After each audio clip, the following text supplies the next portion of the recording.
Very special Bogenrieder Variety Hour. I'm your host, Neil Bogenrieder, and with me is Javi of Javi fame. Say hi, Javi. Hi, Javi.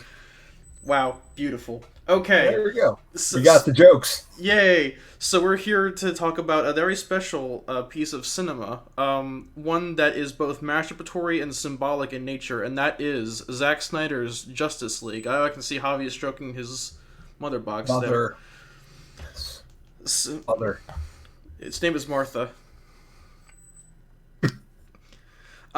So Why for did you say that name? save Martha. Um, but for those of you who aren't in the know, Zack Snyder is a filmmaker who is best known for his slow motion films 300, Watchmen, and Sucker Punch. Two out of those movies are objectively bad. The third one less so. And he was brought on by DC in I think 2011 to do a Superman movie because there was like some kind of legal battle with the family estate of one of the creators. I can't remember which one, but that's what I've I don't heard. remember. But they had to make it fast, and Snyder was willing to do it, so they brought him in. And depending on who you ask, the movie is either really really good or really really bad. Sometimes you get people in the middle. That's very shocking.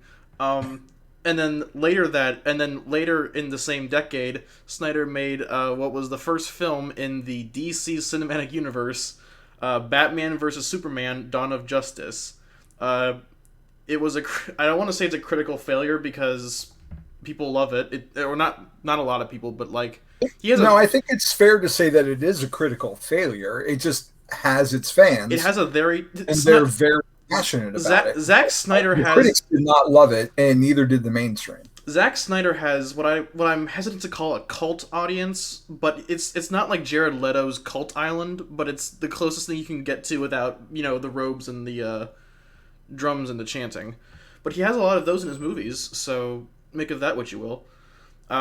But in 2016, he was supposed to direct Justice League, but No, I he's mean, he did direct it. well, and then DC got mixed up in it, and then his Yeah. daughter passed away, and he stepped down voluntarily. So they brought in Joss Whedon to finish the project, and that went about as well as you expect. You bring in someone last minute to patch together a 4 hour movie into a 2.5 hour passable presentation in theaters.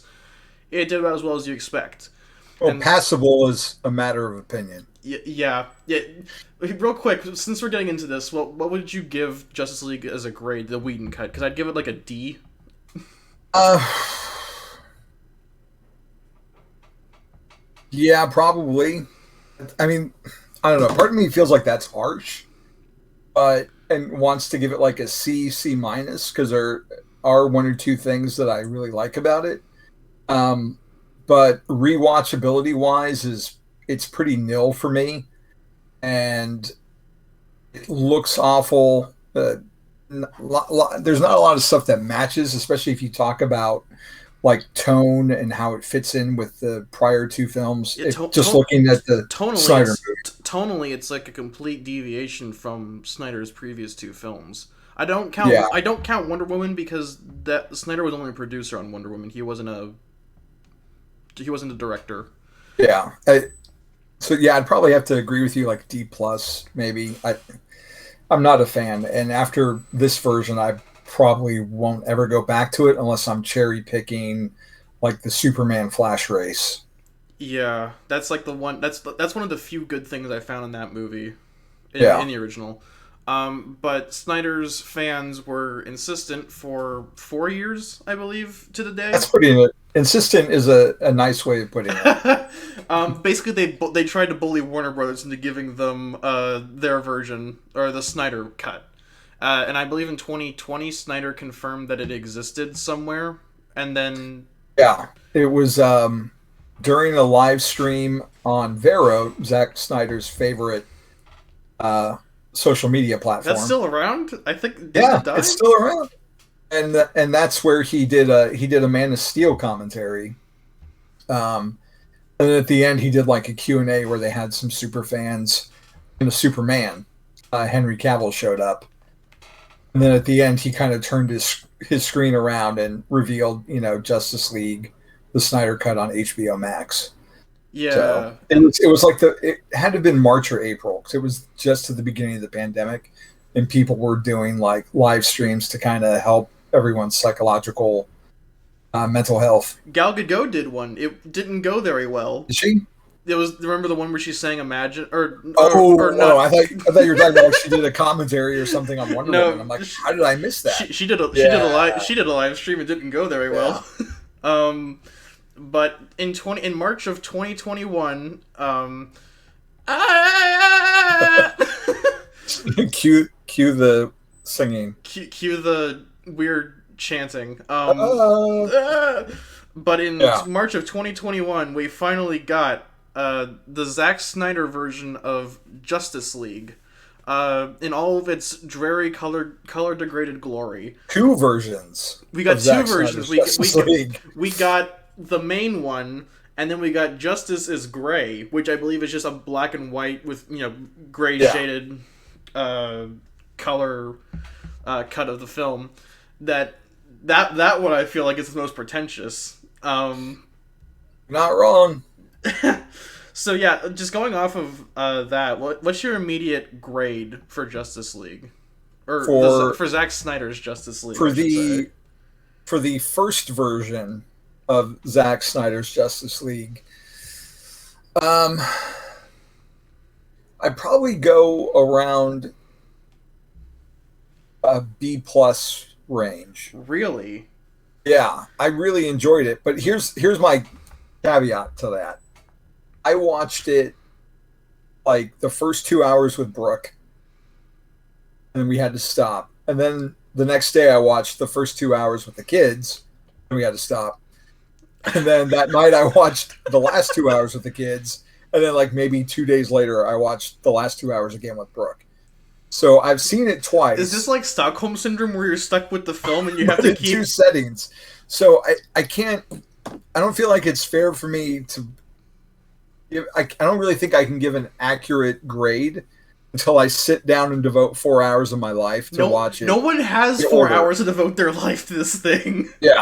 So, and then today at work, in between work, I tried watching the Justice is Gray edition. I've got like 45 minutes left. And wow, it's amazing how it's the same movie, but it feels so much rougher with the color drained out.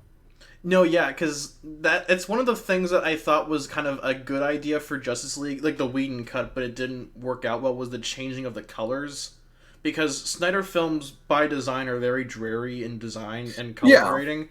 And I thought that, considering the tonal shift, it would probably be a good idea, but it looks really garish. Especially when you No. take into account the reshoots. Yeah. No, I 100% agree with you right there. And if you look at like this hot toy, Yeah. I'm going to show it off. This is the Justice League Wonder Woman figure. Like, those are bright colors, not as bright as like the Wonder Woman 84 costume, which is a little bit heightened, especially in the skirt. But there's still color to that. I mean, these are colorful characters with the exception of Batman. Like, their uniforms stand out. When you switch all that to monochromatic, when you put on your Inkwell Instagram filter and process your movie through it, like, the only person it serves is Batman.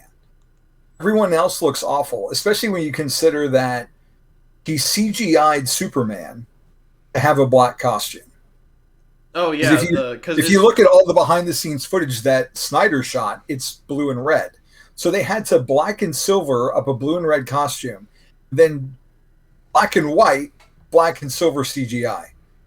So they had to color grade it, and then they had to completely dampen the colors out so they could do the Reign of the Superman costume or the Return of Superman costume. Yeah. So there are certain scenes and shots where it actually kind of works, but overall, like, the movie just feels lifeless and dull in black and white. I know I've got friends online that really like both versions of it, but I was having a really hard time, and it's just like you can't even see stuff because he naturally shoots for darkness and shadows, so you're losing all this detail, which is ironic when it's Yeah, and you've got characters 4K. Yeah, you've got characters like Flash who are supposed to pop out of, who are like colorful characters within He's this dreary setting.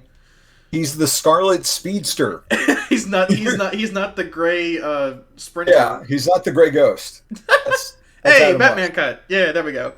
Um, I'd give it probably a C plus. I think it's Okay. I think it's a fair improvement over the theatrical release. Oh yeah, without a doubt. I think the biggest boost to it are one, the longer breathing time. The plot gets a little more time to breathe. There's a bit more context added for like the bigger plot points, like Doctor Stone in the mother box, Cyborg especially. Cyborg especially. So Yeah. here's the thing. Going off of Cyborg, I think that Ray Fisher had every right to be as mad as he was about his role in the film, because essentially, I hesitate to say he's the main character, but he certainly has a It's not much. far off from it. He's essentially the secondary. He's essentially the secondary main character, which I'm not a supporting or the biggest supporting character, because Wonder Woman I think has more screen time, but Cyborg plays a bigger role. Well, I don't know if Wonder Woman has more screen time, but out of all the characters, she probably has the least arc, Yeah, um, the least to do, I think. Because Victor, especially, he has, you know, he a had. whole transition that he makes, and she's kind of just there as the backup strength in this movie. Oh, There's not. Tyler said he'll be here in 10 minutes. Oh, Cool. sweet. So we'll There's have so not. we'll have someone who unequivocally hates this thing. I don't know what the reasoning behind it was, or maybe because she got her own solo movie, which you did see a character arc in that.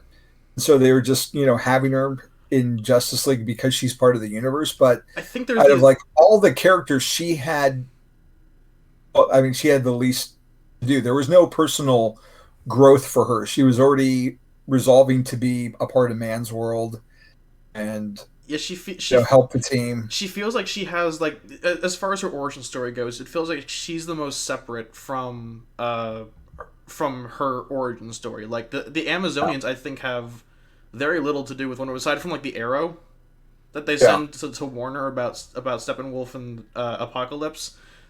She's fairly disconnected. Like, meanwhile, you've got Cyborg with his dad, and you've got the Flash with not necessarily as connected as Cyborg is to the main plot, but you see more of him interacting with his world. yeah. You see him with like his dad in jail. You see him with Iris, who I guess I guess like Candace Patton has become like the main Iris these days. So like they're basing most of their casting decisions off of her. Well, if I'm not mistaken, she was cast by Rick. I'm going to butcher his name. Fuyama, Fujimama. I'm sorry. I'm sorry, sir. He directed Dope, and he did a couple episodes of Mandalorian. So he's a really good director. But I believe it was his casting call when he was originally doing The Flash back in 2015. That was announced. What was that like? So she was from their first she out of was part of 15. his casting. Their first out of 15 directors for that film, or Yes, he was number one of 15 for directors on that. So I think she was, or at least he had some say in it because they had worked together before, if I'm not mistaken. I think so. Yeah. So, well, I was happy to see her included in the Snyder cut, and I'm glad that we're going to get to see more of her. Like, But you think that scene is really problematic like that that's she like appears in. so for one, like the music choice is so bad in that scene. Like it. See, I kind of liked it, but But like you got like him like stroking her face while he's in mid run. Yeah. That's like so weird. yeah. So I've been a Flash fan like since I was a little kid. Like I got the superpowers toy.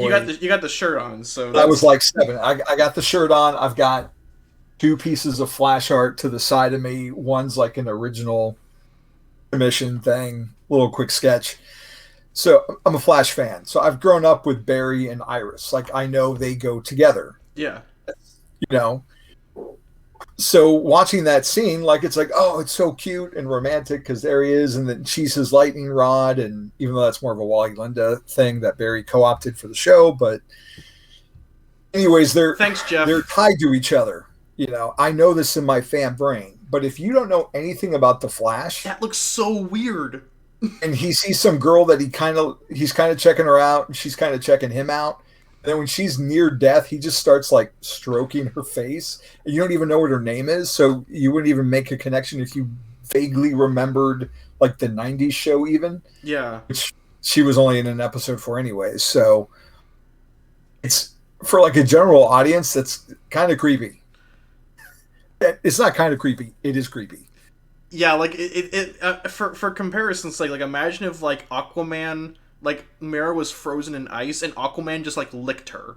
That would be so weird. That's the there's a bit of a difference between like stroking someone's face and licking them, Yeah. but the general principle is that you don't touch someone that He you doesn't like we know as an audience as fans, but in the story, he doesn't even know who she is. like he just As walks far as by we her and can he's tell. like, "Hey, she's cute," and then Yeah, car crash. it's That's it. kind of like she's frozen. And he's creepily taking advantage of her by, brushing her hair It's like what you for see in a saving Star her. Trek episode, like an old next gen Star Trek episode. Which one? Which one am I thinking of? Not is it Violations, the one where like the telepathic mind rape? Yes. You know what I'm talking about, right? Where like they have the memory readers on board, and like Troy and Riker and Crusher all have those. Yeah, that's later seasons, isn't I it? think it's season 5. Let me go check Netflix Yeah. real quick. So you say mind rape, and I go to Nemesis, Oh, with the Shinzon scene with the Viceroy. Shinzon, and everything. Some of which got cut. Oh boy, there was more of. I didn't even know there was more of it. Oh, But yeah, dude, there's like a good probably 20 minutes on like the DVD and Blu-ray of like cut well, scenes. that explains why I don't have the DVD. So Because there's stuff in the trailer even of like Troy like crumpling in turbo lift, and then like Shinzon and her in bed and him on top of her and stuff. I think It all got that cut part out of got the kept movie. in the one in bed, right, with Maybe one did. Riker. But anyways, Yeah, Snyder yeah. cut. Snyder cut. Barry's weird. It especially doesn't help like Ezra Miller's like I think he got accused of assault in real life. Yeah, Or that whole thing is weird too. Because it seemed kind of like they were playing around trying to be tough, and it was in a foreign country, and maybe he was drinking, someone said, and he doesn't strike me as the type of dude that would strangle a just fan. yeah. It Uh, kind of seemed like maybe they were playing around, but it's hard to tell from a quick video clip without the context of what happened before and what happened after. But I mean, they still kept him around, and so they're still in he's the still cast as the Flash in a film that will never come out, but still in the Ezra Miller business. So, I'm sure he's still getting work.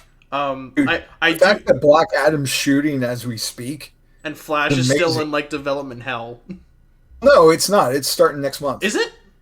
Yeah, production's next month. Oh, But The Rock just posted on like Instagram a clapperboard for Black Adam. Like they are actually putting celluloid.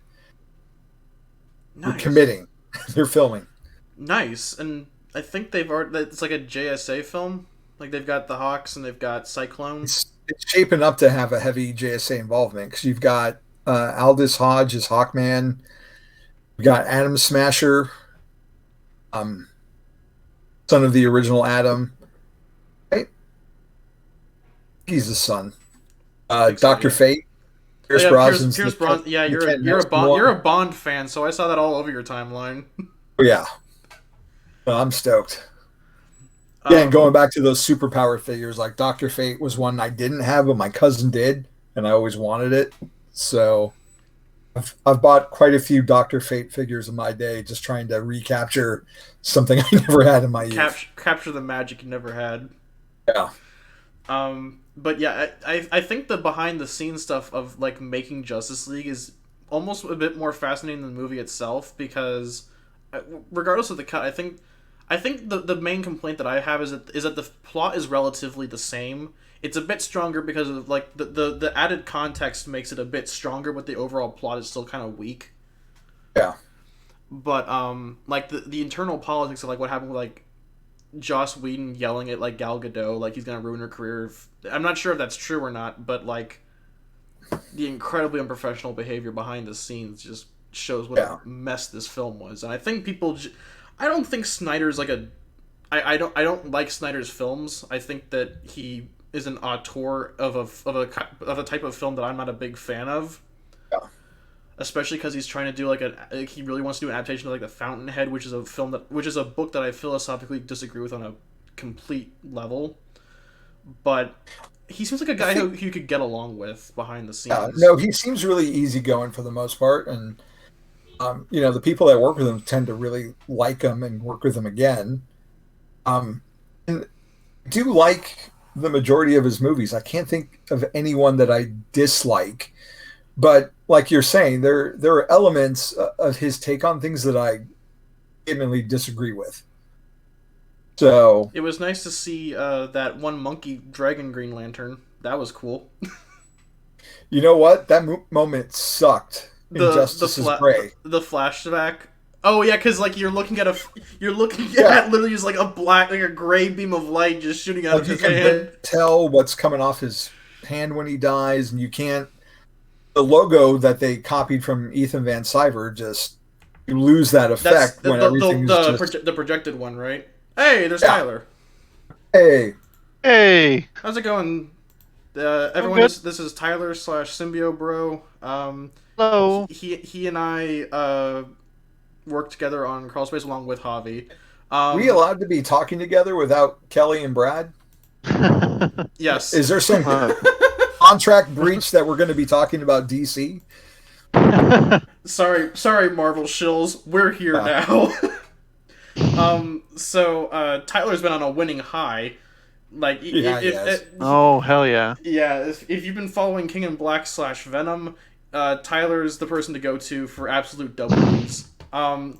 So, anyways, Tyler, what was your opinion on Zack Snyder's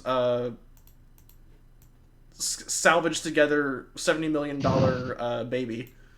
Oh, I very much enjoyed watching it with my four other friends because we trashed this movie. It was so bad, terrible. Just, So if you had to give it a letter, if you had to give it a letter grade, what would you give it? oh, D. This is a D. Batman vs Superman, that's an F, but this is a D. Oh, See, I say, in terms of it's better or not, I say it's equally as bad, just different as the original cut. So what would you say is the Wow. biggest improvement and the biggest regression? Biggest improvement, I would have to go. Two big improvements would be one is that Cyborg overall his character is better. No, yeah. He gets a bit of an arc and whatnot. But the problem is that it was already such a low bar where Whedon's version did nothing with him. So it's like, of course, there was nowhere to go but up. And it's the most basic arc. So, it's not super impressive, but he does have an arc. And then, in another thing that was definitely better was the whole ending sequence. Like, absolutely, the final battle is better in the Snyder version, 100%. Like, No, yeah. the Flash going back in time and all that, and then tossing his decapitated body through the portal and whatnot. It was definitely better than that. It was a flag smasher all along. Yeah. Anyways, your biggest regression. The time, it did not need to be 4 hours. There's so much useless garbage in that movie that does not need to be in there. And there's, even though there's some cool stuff, it's like I totally understand why they cut this, because this has no impact on the movie whatsoever. Like, oh, by the way, Martian Manhunter is Martha Manhunter. So yeah. Okay, so I guess this is a good time to talk about the apocalypse scene, like the nightmare scene, because that's just 100% Zack Snyder. Yeah. You can tell. I think it was probably made like after Justice League was, or it was reshot after the Snyder Cut was announced. Oh, absolutely. This that was like shot during the pandemic. This was essentially him wanting to tease the part 2 that's never going to get made. But like it is totally like within Snyder's vision, and I think this is the purest unadulterated reason for why I'm kind of glad that Warner Brothers stepped in at times, because if we had gotten more of that, I wouldn't have watched this at all. You can tell because Ben Affleck has gained 100 pounds since filming the, and then you've got like the horrible CGI of Cyborg's like turret gun. I actually think I burst out laughing like as Superman like came down. It wasn't on top of the Batmobile, was it? It was just like right next to them, right?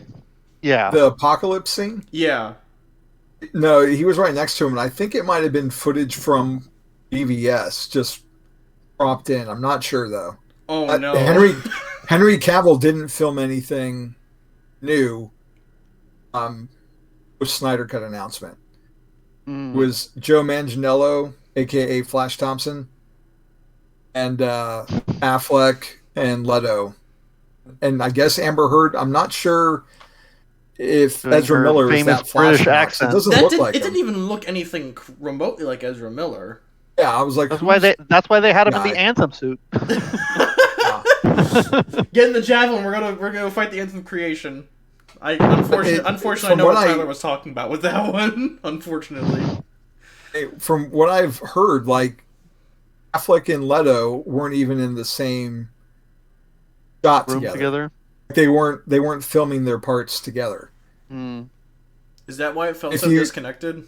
The 4K that just came out for the Ultimate Edition of BVS. If you download your digital copy, it's got access to an exclusive like Road to Justice League, wank fest. That's like 24 minutes of Snyder talking about how everything connects and his path for being a filmmaker with these 3 movies. And it's got a lot of behind the scenes footage. And there's green screen of Affleck and Manganiello in their apocalypse looks talking to each other. I don't want to fight you, Flash. Yeah, I wouldn't want to fight me either. No, imagine if you're like, I don't want to fight you, Superman, or no, I don't want to fight you, Deathstroke. Yeah, I wouldn't want to fight me either. Dies. That scene to me felt, yeah, I mentioned earlier, just Snyder indulging in like all the stuff that he. No, it what was his FU to WB, basically. And then like you got that scene with Martian Manhunter. I'm like, did this need to be in the movie? Either scene with Martian Manhunter. I think it's hilarious because like. On 2 levels. The first is that like Martian Manhunter was there during Man of Steel and he didn't do anything. He didn't do anything. He didn't do anything in any like. Doomsday. Well, if you think there. About it too, Superman like scanned the room when he was arrested. So that means that Martian Manhunter would have had the foresight to like completely change his internal organs as well, not show up when Superman X-rayed and he's like, hey, you've got, gum in your pocket.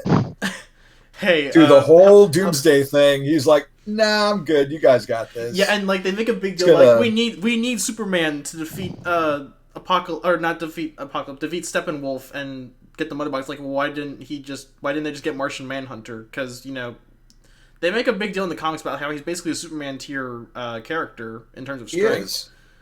And admittedly, I don't know a whole lot about Martian Manhunter, but I know that he's on par with Superman strength-wise. So, like, why didn't they just go to him?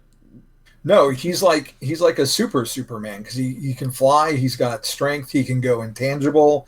And he can shapeshift. He can turn invisible. But if you have a book of matches, you can take him out. He can just laser them from a distance. So yeah, I mean. He wanted Green Lantern. They said no. So he threw this in and then ruined one of, the good additions by having Martha become Martian Manhunter. Martha Manhunter. See, I just want to know how long has he been Martha? He's no, it's like in the scene where Pa Kent gets killed by the tornado. Stay back, my Martian wife. Yeah, we don't know. He could have been Martha the whole time. He could have been Martha. He just Martha was all Martha. along. No wonder they didn't have a kid of their own. Martian biology, baby. But that scene, like, oh, Darkseid's coming, by the way. Better get the Justice League together. Well, it's like, well, why weren't you part of it to begin with? Yeah. And I don't know why he knows everything. It's just, by the way, exposition. Just... Bruce is really accepting Of just the fact that there's a Martian. All right. Look, he just woke up from a really weird nightmare, so he just doesn't know what's happening. Yeah. He's like, oh, look, another Superman. I'm gonna go kill this one now. He just has the exact same character arc in the next movie. If there's even a 1% chance. If there's even a 1% chance, I'm gonna go take him down. And then they have to fight the White Martians. Oh, I've learned to be accepting again. I think they did that on Supergirl, like season 3, maybe. I haven't watched Supergirl since season 2. I think so... because wasn't McGann in that? So... Yeah. Yeah. Oh, and then Carl Lumbly, who was the Martian Manhunter on Justice League, was the Supergirl Martian Manhunter's father. Oh, really? Yeah. It was heartbreaking. They finally get together, and he thinks his son is dead, and they finally reunite, and then he has this character arc where he's basically got Martian Alzheimer's. Oh no! It's heartbreaking. It's so sad. I will say the CGI for Martian Manhunter in the Snyder cut was very bad. It looked like CW tier. Like of all the CGI, when you're spending $70 million. Yeah, that's the problem. They spent it all to get Ben Affleck back into the studio. He's like, I will say I was not impressed with most of the CGI in this movie. I'd say that the two best uses of CGI of the budget was the Flash scene. That was good CGI, and then Steppenwolf overall looked pretty good. Like we haven't talked about Steppenwolf yet. Steppenwolf was a massive improvement. All the budget.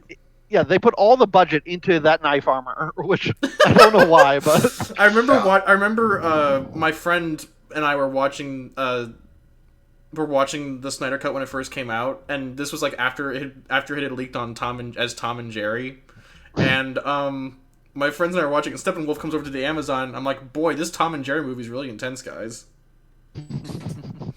Didn't know they were stepping up the rating for it. But that was a definite improvement for sure. Even though he's still very monochromatic, like Whedon version was. Yeah, I don't know. I think there's a bit more to his character at least, and I think that's no. He definitely had more of a character arc, and I do think he looked a lot better. He looked a lot more menacing. When I first saw those stills, I was like, "What are they doing?" In the movie, it worked. See, it didn't totally work for me. I thought the knife armor was just ridiculous. I thought it just looks ridiculous. He's just covered in sharp objects. He moved.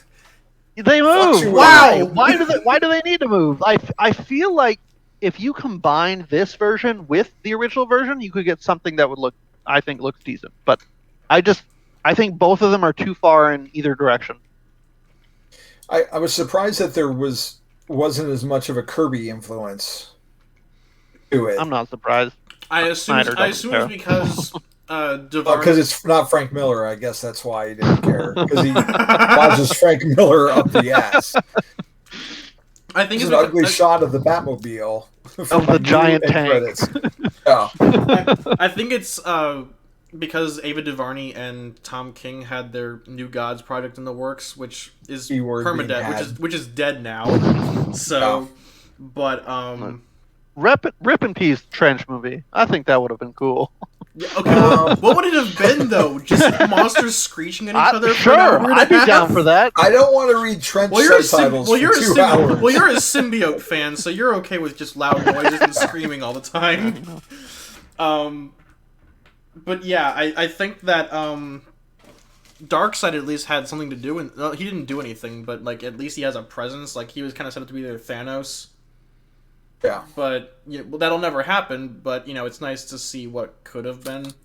I think the like you said, I wish there was more of a Kirby influence with like the Apocalypse stuff. But because it's Zack Snyder, we have to have just gray everything.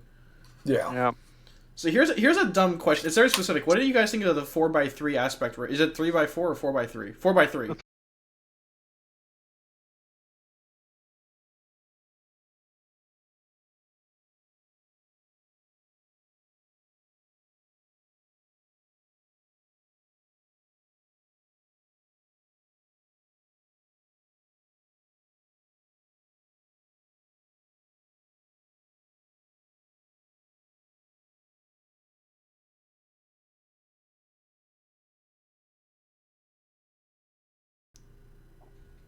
Failed to post a tweet. Okay, whatever. I think we're live again. We're live again. Okay. Okay. Yay. So it gives it a disconnect from prior two movies, which were a different aspect ratio, a 240:1 aspect ratio. And while he did shoot some IMAX stuff for BVS, not a lot of people saw it until a month ago when it was made available in that format. But it just there's a difference between like the Nolan stuff that he does because there are apparently two different styles for IMAX, two different ratios, and he chose the more boxy one to make it feel taller. But it doesn't translate well. It felt more restrictive than anything. Media. Yeah, like with the Dark Knight trilogy, the two that Nolan did that trick on, you can tell the difference in the IMAX footage not only because of the aspect ratio, but the quality of the film. It's able to capture a more dense image. Like you can tell what was shot on IMAX and what wasn't. Because Dark Knight Rises, I think, was shot on both 30. It was shot, I think, on both 35mm and in IMAX or in digital. Yeah. And so I think that helps because with the Dark Knight Returns, at least, the pillar boxing isn't like restrictive like it is in the Snyder Cut because it feels like in the Snyder Cut, the aspect ratio is taking stuff off, whereas the Dark Knight Rises feel like it was filmed in 16:9, or it was filmed in 16:9, so you get the full scope, but then you have the additional like boxes at the top in order to fill space. Well, Nolan's IMAX stuff on home video doesn't have the pillar boxes on the sides. It does make it feel a little bit different, but the Snyder stuff for me just doesn't work as well. To me, it makes it feel less cinematic. And Justice League I don't think was as bad, but the few scenes on BVS he used that technique, some of the shots feel really out of frame, and I'm not like they're not structured correctly. I don't know if that's because I'm so used to seeing my 240:1 cropped version. They kind of center it a bit more, but there's a couple shots where like there's a lot of negative space that doesn't seem like it needs to be there. Yeah. I honestly think it was just like really claustrophobic because I watched it on my roommate and I have a TV in our living room and it's not like a really big 69-inch one that you could put in a movie theater and you wouldn't change anything, but it's nice enough that like it works better with the pillar box aspect ratio or the letterbox aspect ratio, and so it just felt like we were watching, like you said, old reruns of Star Trek, and that like home TV doesn't look good for like a major motion, theatrical release movie, which was supposed to be for an epic widescreen superhero. You think widescreen, and you don't picture a square. Yeah, like in one of the things I think Michael Bay has done exceptionally well. I don't like his movies, but I think one of the things he's gotten down pat is the aspect ratio of his films. Now in Transformers 5, when you're literally switching aspect ratios between shots, that's different. But he understands the scope of like how a theatrical movie should be experienced both in the theater and in home media. So that's one thing that Michael Bay has over Zack Snyder, but that's like a pissing contest between someone who got their dick chopped off versus someone who has an STD. So that's an interesting metaphor. Oh, it's the only one I can think of. It's the only one you can think of with like a pissing contest. I'm totally getting taken off Twitch for that. Yeah. So, we kind of briefly touched on Cyborg, but like, I kind of really get now why Ray Fisher. I mentioned earlier, but like, I really get why Ray Fisher was pissed off at Warner Brothers. Yeah. I'm not sure if he's ever going to get work with Warner Brothers again because of the ruckus he caused. But I am genuinely glad he got his spotlight to shine in. It only took him 4 years to get it. Yeah. So I will say, I mean, I get his whole arc with his dad, but his dad's death scene was completely pointless. I had to heat up this rock really hot. That's the only way you're going to find it. Yeah. Like, ignoring the giant pimple that's on the surface of the Earth in this super radioactive city.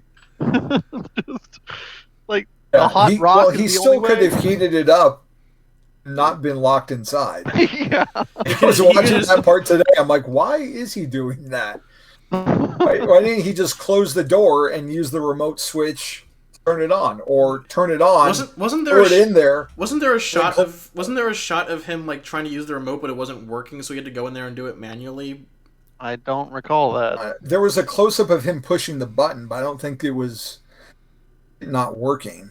And locking that thing did nothing anyways, because Steppenwolf broke it in one swing. So I think the idea was that it was meant to contain the heat, so it would superheat the mother box. But then Steppenwolf would get it, but they could track it because of its superheated nature. Yeah, but he didn't have to No. outside the box. I'm not trying to justify this scene. I think it's kind of dumb in retrospect, but like I understand the logic that Snyder was going for with it. Yeah. Yeah, but and then I will say I'm disappointed that this was only in the Whedon cut. Cyborg's good version is gone, where he gets the better armor.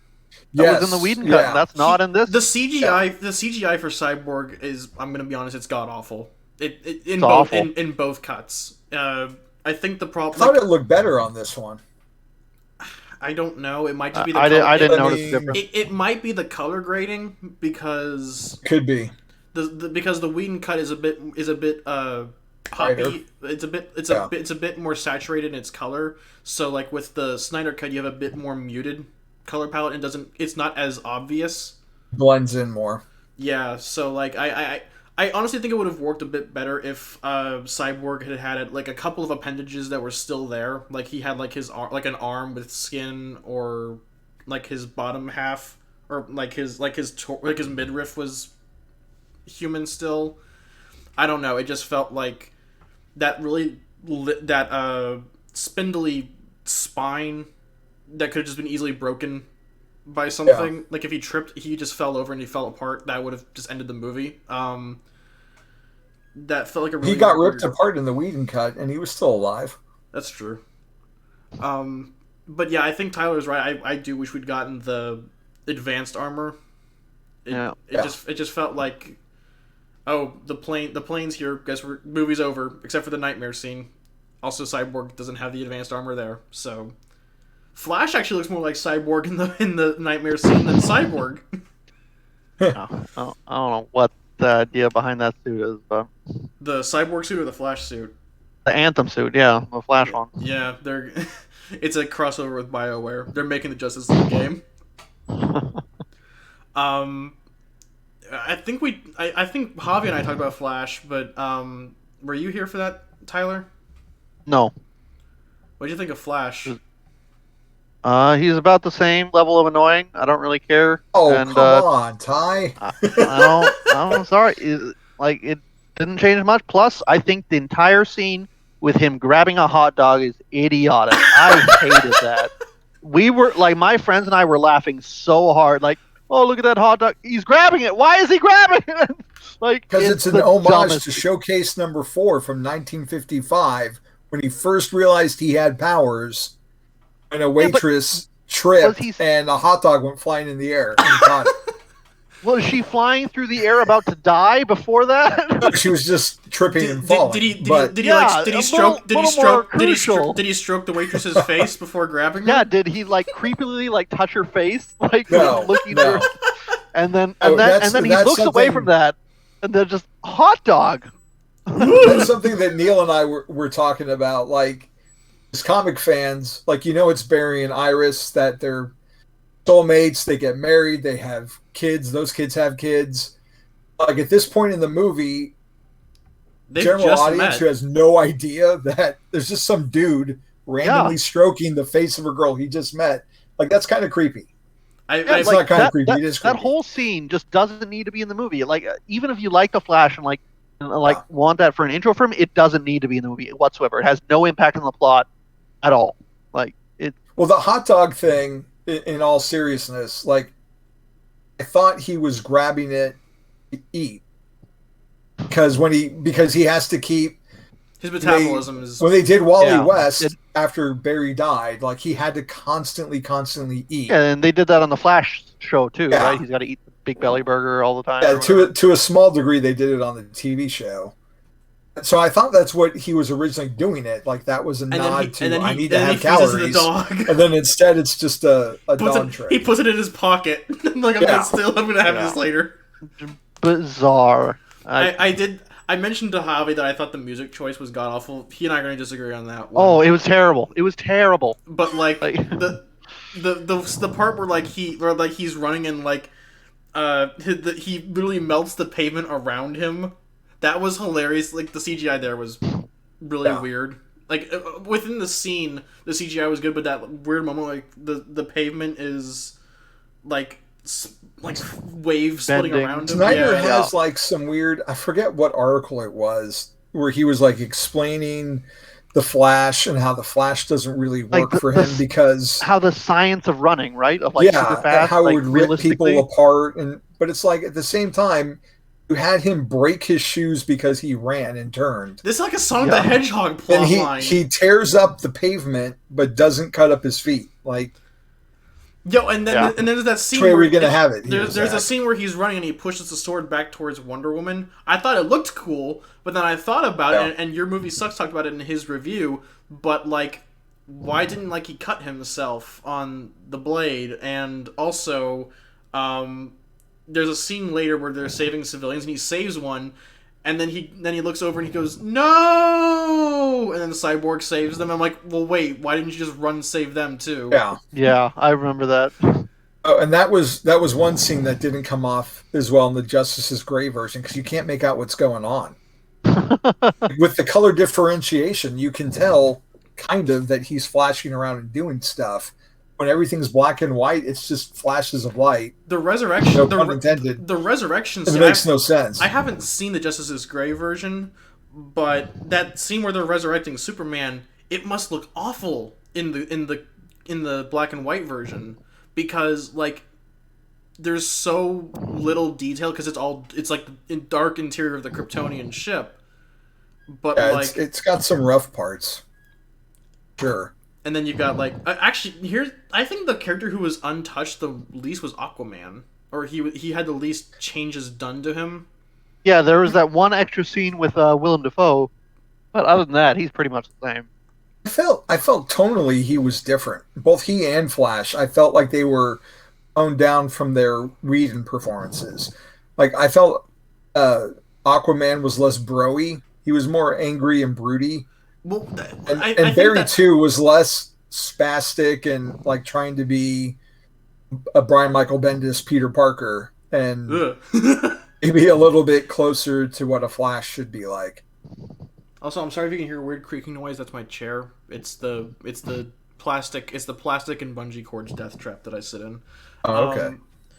But the thing is, like, even though I'm not a big fan of Jason Momoa's like Peter David Aquaman light persona, it at least gave him something distinct from like Batman, because it feels like he's just like a redux of Batman v Superman Batman, and it's like, oh, and I think it actually worked out a lot better in the Aquaman movie where he has like a more bro-ish persona, but he tempers it with a degree of seriousness. Whereas in like the Whedon cut, he's just full on like dude bro, surfers, my man. Yeah. I don't know. That guy is just larger than life, though, man. If you ever see him at a con, he's massive. Yeah, and I mean not just like physically, but his presence. He's just boisterous. And what was that? What was that one that he showed up at that like he made a ruckus at? It was great. I think it was San Diego for Justice League, where he was like breaking chairs on the stage and right, like a rock star. Marvel or whatever on like he signed on a poster or something. I thought that was David Ayer. Was it? Maybe Ayer said it at like a screening. I've always made a joke that like if I ever get to go to like a Comic Con where Jason Momoa is, that I'll dress up as Black Manta and get some of my friends dressed up as some of Black Manta's henchmen, and we'll run up to Jason Momoa and go, "Hey, King of the Seas, I've got a question for you. How's the wife and kids?" He won't get that. He better, but he won't. What did you guys think of the violence in this version of it? I'm trying to think. It was surprisingly restrained for a Zack Snyder production. Okay. What's the difference? Like, I'm trying to think of the differences other than the battle with the Amazon. Wonder Woman saving the hostages. Zack Snyder's got this fetish of throwing people against the wall, having them explode, and leave smears behind them. See, that's another thing I thought Whedon was smart for cutting out all that. Like, it was totally unnecessary. He's like, you got to see their heads splatter on the wall, and then and then after she saved everyone, she just explodes like the building. She has like the cross, and like the building just explodes. She works at a museum. Explodes the side of another museum, I guess, to take out the competition. That's right. Endangering the law enforcement on the ground below. That's the danger of privatizing museums. You have to take out the competition. I have to assume she disintegrated that guy, and then after his body just explodes, she turns to the little girl who just smiles. Smiles like, I want to be like you. Like, you just saw her murder someone. Like, you saw her murder like 15 guys. Like, my friends and I were joking as we watch it. Like, she's the only girl who doesn't get up, and like my friends that are watching, she's not getting up because she's pissed herself. Like, after Wonder Woman did. That's like I think in like it's funny because in Wonder Woman 2017. The whole moral is like Wonder Woman having like respecting the sanctity of life, and in this movie she's like deflecting bullets and blowing people into walls and then disintegrates a guy. It doesn't make any sense. It was just dumb. I mean, she's always been a complicated character because she's a warrior princess that comes in peace to make the world a better place and spread love. So she's always been a contradiction. Ever since Infinite Crisis, when she snapped Maxwell Lord's neck, she's always everyone's always kind of put that trait on her when she's in the Justice League. Like Superman is the compassionate one, so she has to now be the aggressive Amazon warrior character among a team book. Right. Well, but then even in like Blackest Night, you get it with her being the Star Sapphire, right? Like, she's all about. That's right. She was the representation. I'm thinking more about like the New 52, like Flanderization that Jeff Johns did for Justice League. But that was still Blackest Night was still post Infinite Crisis. Yeah, she was starting to get the warrior thing more. She killed Max Lord, and I don't have a problem necessarily with her beheading Steppenwolf. Oh no, kind of seems not. like it fits. This isn't with the speed that she showed. She should have been able to just do it. Take the gun away from the guy and punch him. Yeah, absolutely. Like, she just was totally extra for absolutely no reason. It's just Snyder wanted to blow something up just for some reason. The effects, but he had some extra money in the effects budget. He's like, let's do it, and then he could have fixed up like 5 different scenes of CGI with that effects budget. But no, it went to the building blowing up. I also thought it was weird. They were fighting Steppenwolf, especially considering how upset people were that Superman broke a guy's neck, to save other people. In this version, like, he shows up and for no reason just like dismembers part of Steppenwolf, disfigures him just because. Well, because he's an evil alien man. That's why. Well, that's General Zod. He's an evil alien man to poor man. It seemed out of character that he would come in and just cut a body part off after being so upset, with some of the stuff he's done before. Cooper. Puppers. Yeah, puppy.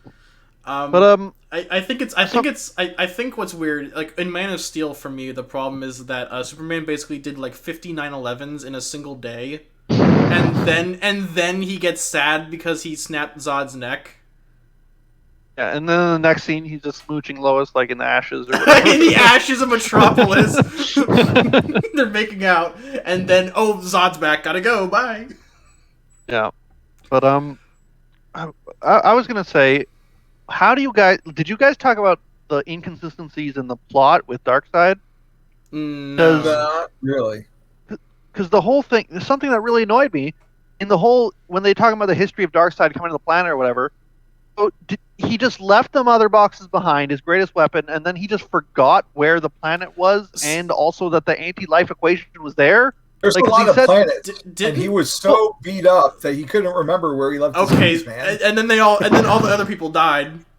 It's just the fact Did that they not this write is it the down? one, Did they not have paper on Apocalypse? Did they not like record Yeah, shit? see, I don't understand that, and just the fact that like it's the anti-life, like it says in that scene, it's like he found a secret here, and it's like, well, then why did he not write that down? Like this is the he forgot anti-life to drop the equation. GPS pin. So, You forgot to put on Find My iPhone. I don't know. That just seems so weird to me. yeah. I think it's more egregious because I think someone else pointed out that like Zeus and Ares were there along with the Amazons, and then like so it's like why didn't Zeus just put the invisibility field around Earth like he did with Themyscira? Yeah. Zeus put that around. Yeah, Themyscira? in Wonder Woman, he like the opening exposition dump, like he said, Okay. like it says like Zeus put the Amazons on Themyscira and then put like an invisibility field around. I didn't remember that being Zeus. I'll have to watch that again. Because and then in Wonder Woman 84, Diana said like when she turns the jet invisible, she says like I inherited it from my father. Oh, Yeah. right, yeah. And I think her father was Zeus, right? In the movie. The movie, Yeah, and because New 52. she's a god. Oh well, it's a DCEU. Yeah. Yeah. So here's a good question. I'm not sure if it's like a good final question because it's probably a longer one, but would you be interested in seeing the DCEU centered around like Snyder's Justice Leagues, like all the films that were made being in service of Snyder's overall narrative of the Darkseid saga? Hell no, I don't want to see those at all. I saw those leaked storyboards. I'd never want to see those. Super Cuck. Yep. An unrestrained Snyder, definitely not. But I like to see a Justice League with this cast. Yes. Fighting Darkseid, sure. But I'm just tired of people having no idea with what to do with Superman, so they make him evil. You know, like a nod to Injustice once every 10 years is fine, but it's tiring to me. You don't have to make him bad to make him cool. What's that? I remember seeing like a hard times like parody article. Writer struck with inspiration furiously writes down Superman but evil. Yeah, I think it's kind of exhausting. Like, even within Injustice 1 and 2, it got kind of old. Because then he just kind of turns to full cackling madman instead of, like, morally conflicted alien man. Like, he just turns into an evil warlord. That's the problem I've always had with the DCE Superman. I love Henry Cavill. I think if they gave him a great script, he would be wonderful. Yeah, absolutely. It's just they have him as this brooding dark hero, and that's not who Superman is. Superman's supposed to be the Boy Scout, and we haven't gotten to see that. And so just going right to evil Superman after what we've got, it just doesn't work for me. We need to see we kind of started with evil Superman, like in Man of Steel. I wouldn't say like evil, but like brooding. He's just brooding like Batman, brooding and angsty. Like that's why Batman vs Superman doesn't work, because they're the world's finest. One is supposed to be the brooding dark superhero, the other is the Boy Scout, and they go together. And this is just two brooding guys. It doesn't work. So would you want to? Would you want to see? I guess we kind of all have kind of agreed that like we would take the cast as they were. Would you want to see Snyder's version of Green Lantern? No. Like I either don't see like either Snyder's version of anything. and I guess it's either John or Hal, because I remember in the leaks Snyder wanted to do John Stewart, but Warner Brothers said no, so he went with Hal Jordan in his script. I think was the outline. Something like that. And then they said no to that, so he brought in Martian Manhunter, who completely wrecks the narrative because he's been doing nothing for all the Yeah. movies. So I don't know. It feels like, I don't want to say Snyder didn't know what he was doing, but like I'll say it. stick to one film, universes. Like, I don't like Sucker Punch, but at least it wasn't a franchise film that tried to make itself more epic and grandiose than it was. No, it's not. No, wait, Sucker Punch did do that. So that's a lie. As you can tell, I'm not a big fan of Sucker Punch. Didn't like it. No. I don't think he has. I think he really, really, really likes Batman. Really, really, really likes Frank Miller, and he's attracted more And he really likes Excalibur. to like the darker side of heroes, and that doesn't match most of DC. They do like an Earth 2 film, or Earth 3, sorry. Yeah, like yeah, give Snyder the Crime Syndicate, have at it. You know, I would love to see that. Actually, I think that would actually be an environment that Snyder would work incredibly well in. I can understand why people like his Watchmen. I don't personally, but I understand why some people do enjoy his Watchmen. I just think that Zack Snyder fundamentally views superheroes in a different way from the rest of us. Like, if you look at like the works that Snyder takes inspiration from, like I mentioned earlier in the discussion, that he really likes like Ayn Rand and like the Fountainhead, and so I think he views superheroes as like strong men to build society around rather than like good Samaritans. So that might be just a fundamental problem with his outlook on society. I don't know. I might be reading too much into it. now, there was some like old Wizard article that someone dug out last month where he was basically saying how he likes his superhero comics, like they're not violent and perverted enough.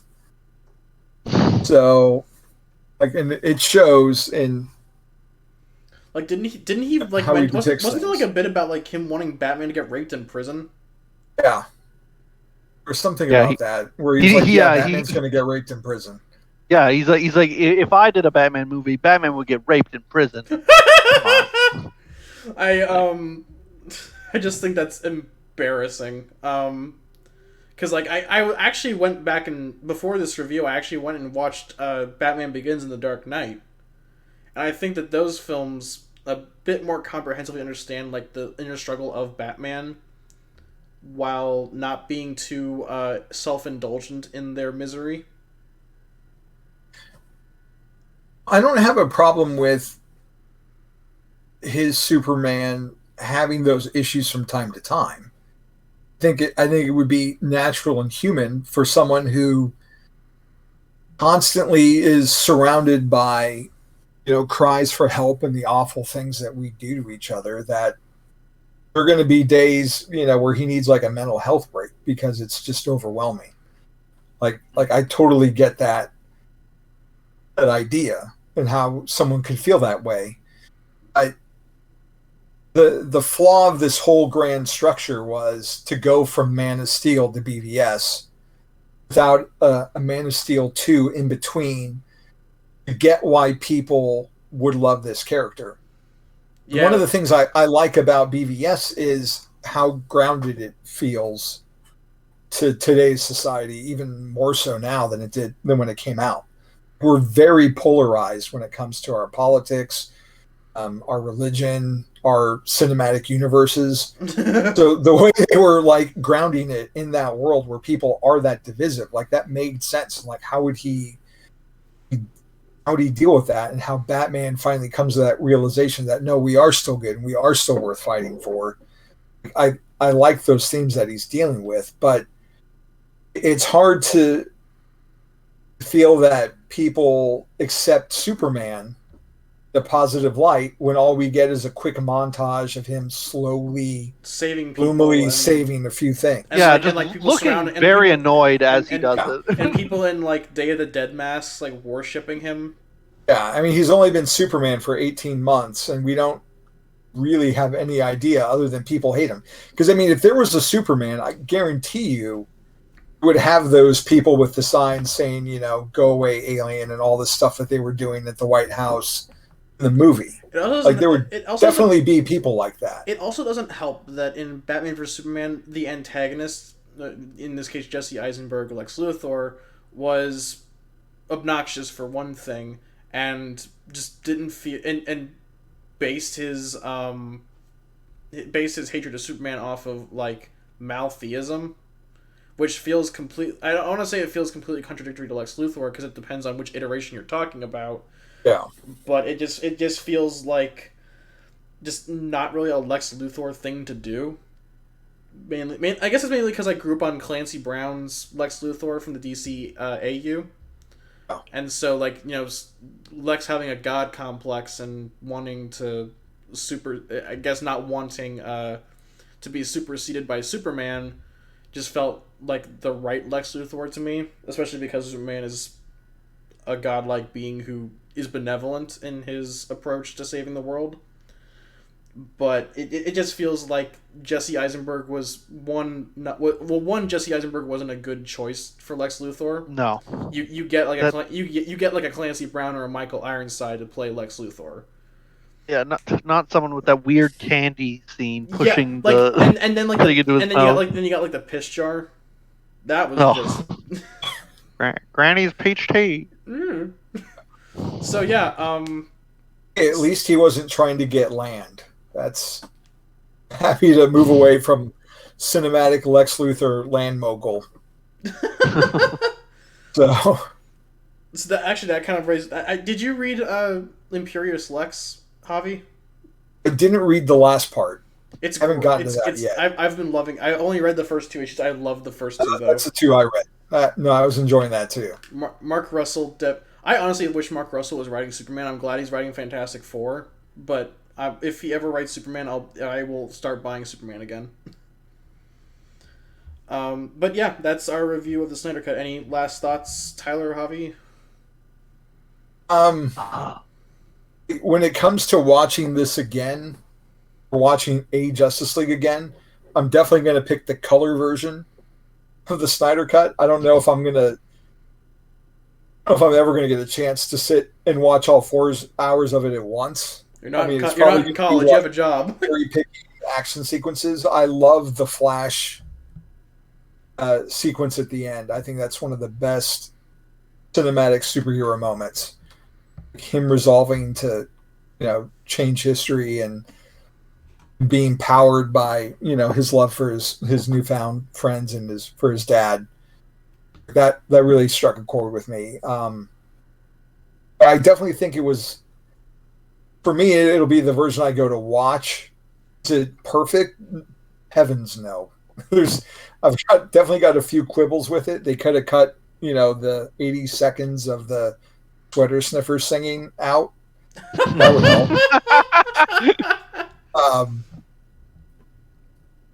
But overall, I'm happy we just got to see it. I was hoping that someday, we would have gotten at least deleted scenes, kind of compare and contrast. And the fact that we got this much of a vision is only could have happened in this unique situation that we're in, where a pandemic struck and no one was making anything, And HBO there was Max a new needed some streaming content. service. So, like, what do we got? Hey, we got this thing. I was about to ask. I forgot to ask that. Do you think this would have ever seen the light of day, like outside of a streaming service? Do you think we would have ever gotten like a theatrical release? Maybe in 20 years, like the Donner Cut did. But if it wasn't for this specific set of events, we wouldn't have been seeing this soon. No way. I don't think so. Tyler, final thoughts? I'm I mean, it was better than Batman vs Superman. It was not a high bar for me, but I would never watch this again. I do not. I'm not a fan of Snyder's movies, and I am so glad we are moving away from Snyderverse. Get out of here! You're with your restore the Snyderverse. Oh, there the cult. That's not happening. Okay, I forgot to mention that too, but the cult's getting worse. Yeah. No. See, I knew they would. They're not gonna settle, and they're just a loud vocal minority. We gave the mouse a cookie. Yep. See what we have wrought. But I mean, restore the Snyderverse. It's Suicide Squad is Margot Robbie, which is stemming off of first Suicide Squad, which is after the events of BVS, has the same Flash in it. Like, it's all part of that universe. Wonder Woman 3, wherever it's set, is still part of that Snyder universe. So, Aquaman 2, part of the Snyder universe. Like, maybe we're not getting his Justice League 2 or his 5-part trilogy, which isn't a trilogy. But, like, those elements are still there, and they're still moving forward with it. Ezra Miller's still the Flash. It's just, like DC does, we're going to get a reboot, and Batman's going to look a little older and more like Mr. Mom. Less, like Holden McNeil. All right. Yeah. I guess that's all we really have to say. So everyone, Yeah. thanks for being here to talk about Snyder's Pretentious Miracle. This has been the Bogenrieder Variety Hour, and y'all have a good night.